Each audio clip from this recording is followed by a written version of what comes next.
They came during the night without a sound and dragged them to a remote facility somewhere out in Death Valley. It all happened so fast that Bianca Mitchell barely got a chance to see what her abductors looked like. All she remembered was Ayla telling her not to be afraid. Her sister's words didn't do much to steady her nerves. Bianca tried to be tough like Ayla, but it was no use. She folded under the chaos and started crying. Bianca had hoped they would keep them together once they'd arrived at their destination, but the first thing they did was split them up and throw them into different rooms. It was a dismal and decadent, four-walled, windowless dump illuminated by a flickering fluorescent light overhead. One of the corners of the walls was an old box television that had seen better days back in the 90s. Bianca sat on a metallic chair, her arms crossed over her chest. She noticed the faint smell of coffee and cigarettes lingering about the air. It started making her nauseous. Just when she thought she was going to vomit, the room's door swung open. A man, dressed in a navy suit and wearing dark sunglasses, walked inside. He didn't say a word as he took the seat in front of her. In his hand he held a folder. He placed it on the table and pulled out a thick packet of papers. "Allow me to introduce myself," he said, without lifting his attention from the packet. "My name is Sand. It would seem as though you and your sister have been busy working on a new album, is that right?" Bianca rubbed her arms. Yes, that's right." Sand chuckled. "The Violets. Cute name. Although, I can't say that about this album of yours, I'm afraid." "Our album?" Bianca said, perplexed. "I'm not sure I Your first album," Sand interjected. "Full Blast was fine. Its songs contain all the poppy and sappy shit people eat up. But these new songs, their lyrics are quite disturbing." He peered up at Bianca and shot her a smile. "Which one of you writes the lyrics?" "Ayla does," Bianca said. "What's this about? Why are we here?" "And you let her get away with this garbage?" Sand shook his head. "I mean, just listen to this. I'm sending out the warning. Tired of getting tossed around. For their own sick pleasure, they kept us drugged and bound. How much green do they need? Their hearts are full of greed. They don't care about us. We're used to gain your trust." Sand placed the packet on the table. "My God, are you both hard of hearing or stupid?" Bianca said. "Excuse me? Did we not approach you once when you released your first album?" "I think I'd remember if you'd..." "Think hard, Bianca," Sand said. "What did we tell you about badmouthing the Remy Company?" The name sent a chill down Bianca's spine. She recalled a couple of men who she had mistaken for bodyguards approach her and Ayla during the Full Blast release party a couple of years ago. They said, "Remember, the Remy Company has made your album possible. You must now and forever comply with our conditions. Failure to do so, well, you don't want to do that." Bianca had no idea what those men were talking about. Bunch of loons, she thought. "Ah, so you do remember," Sand said, folding his hands on the table. "Bianca, you and your sister are in a privileged position. You make music that millions of people listen to, music that they follow. So the message that you send out through your music is paramount." He chuckled. "You don't want to fill your fans' minds with nonsensical things, do you?" "Nonsensical?" Bianca said. "Ayla's lyrics have meaning, and..." "Let me stop you right there." Sand cleared his throat. "You read the lyrics too," he checked his packet. "The Manipulators, right? So you know how ludicrous it is. I mean, the name of the song alone is stupid. The Violets have no business singing about the matters they do not comprehend." Bianca narrowed her eyes. "Who are you? Why do our songs warrant such threats?" "You're being difficult." Sand glanced at his Movado. "You have to excuse me. It seems it's time for me to speak to your sister." Bianca wasn't sure, but she could have sworn she saw Sand seep into the shadows of the room and evaporate through the door. She couldn't even be sure if she saw the door open or not. "Did they drug me?" she thought. Cold air began filling the room from an open vent somewhere. Bianca's arms broke into goose flesh, and she started shivering. She stood up and paced around the room for several minutes. For a moment, she was entertained by the possibility that everything that was happening to her and Ayla was nothing more than some elaborate prank, but her gut told her otherwise. She bit her nails down to the quick. The room was growing colder, and the smell of coffee and cigarettes was starting to cast its bitter spell on her again. Bianca ran over to the door. She tried opening it, but found it was locked. Why would it be open, she thought. Taking short breaths, she paced back and forth through the room, wondering what Sand was doing to Ayla. Before her mind could conjure any thoughts, the old box television up on the wall turned on. Bianca stopped and watched the screen. There was nothing but darkness for several seconds. A light flickered on, revealing an empty room in Ayla. She was strapped down to a gurney. Her mouth was moving, but there was no sound. Behind Ayla, enshrouded in the shadows of the room, was something metallic, for the light of the room bounced off the edges of whatever was back there. After watching her sister on mute for a while, the sound finally turned on. "My sister, go," Ayla was saying. "She has nothing to do with this. I tricked her into making that album. It's me you have to deal with, not her." Sand walked into the room. He stood over Ayla without saying a word as he took out a cigarette and lit it. He took a deep hit and blew the smoke in Ayla's face. Hey! Ayla coughed. "Watch where you blow that crap." "Ayla Mitchell, so we meet at last," Sand said. "I'm Sand, and I've heard a few things about you." "Yeah, that's great. I haven't heard shit about you." Sand laughed.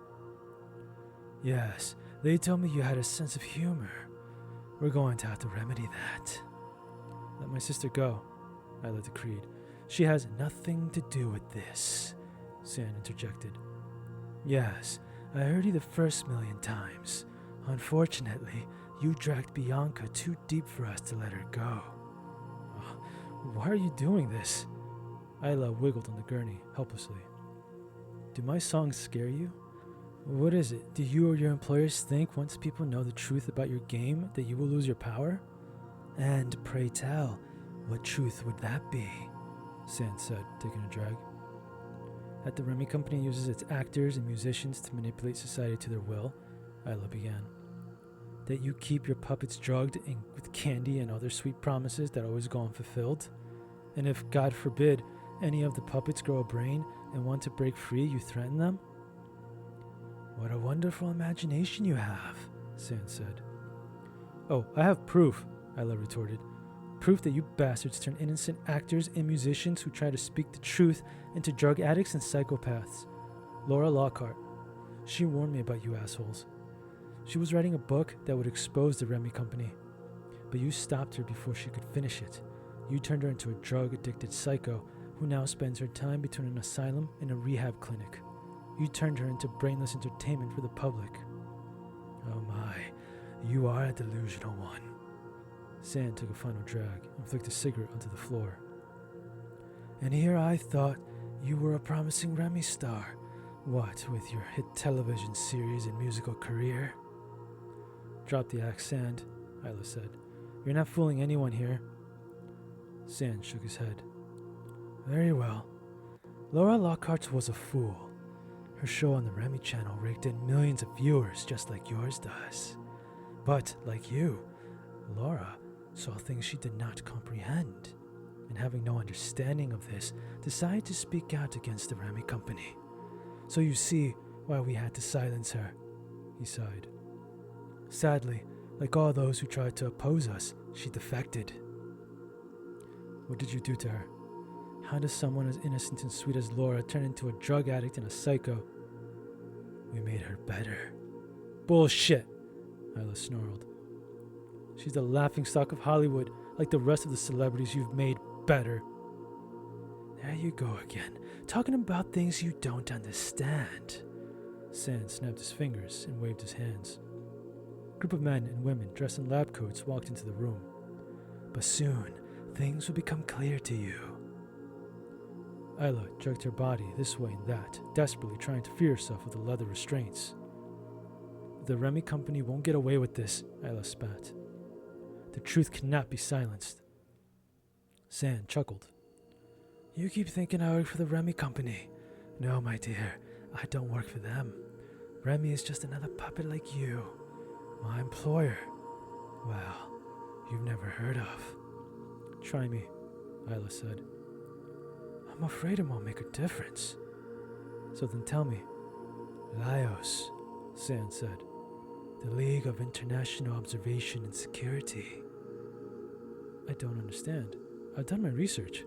I know the big names that run the world, but I've never come across Laios. She paused.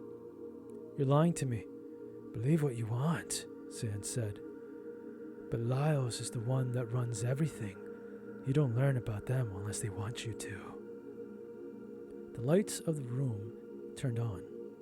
Behind Ayla and Sand were an endless amount of 8-foot-tall metallic tanks. Inside the tanks, suspended in greenish-blue water, were adult-sized fetuses. Every now and then, one of the fetuses would roll on its side. What the hell are those things? Ayla said, wide-eyed. Those, Miss Mitchell, are the future. Sand pulled out another cigarette. The whole people of obedient, driven beings. Don't fret. You'll be like them soon enough. You going to turn me into one of them? Don't be ridiculous, Sand said, grinning. One of them will turn into you. The lab coats divided themselves into two groups. One worked on a large computer console located on the far side of the room.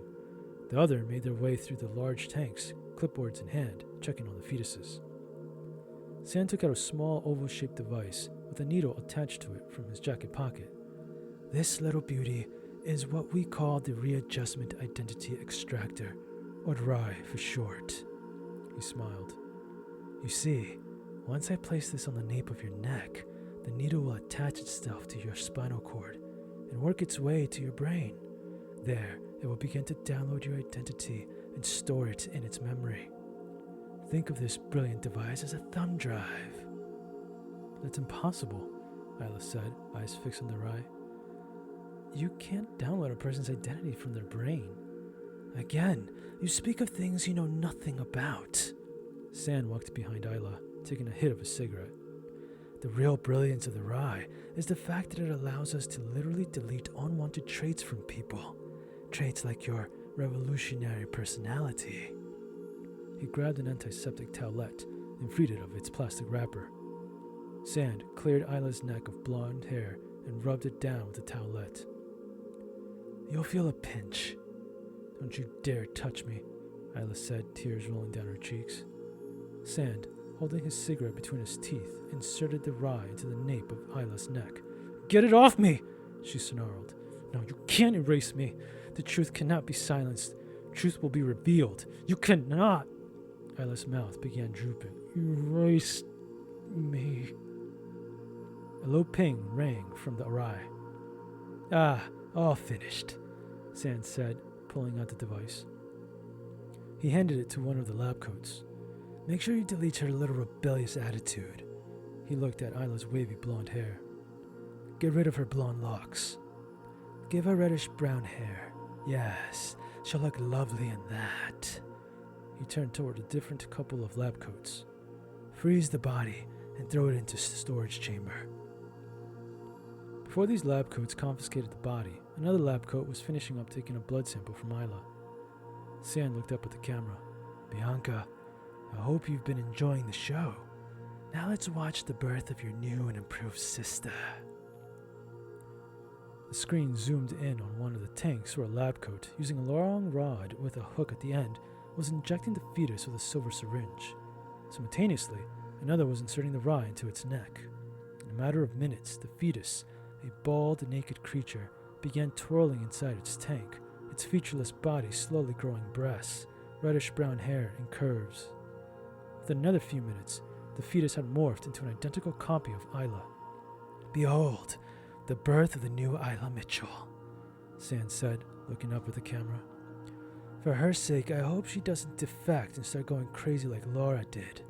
He smiled. Well, I do hope you enjoyed the show, Bianca. Guess what? You're next. Bianca, wiping away tears from her eyes with the backs of her hands, started for the door. She stopped when it swung open and 2 lab coats were standing by the threshold. Slowly, she backed up until she hit the wall. Her heart was in her throat. This isn't happening, she thought. Miss Mitchell, sorry to keep you waiting, Sand said, glancing at his watch. But we're ready for you now.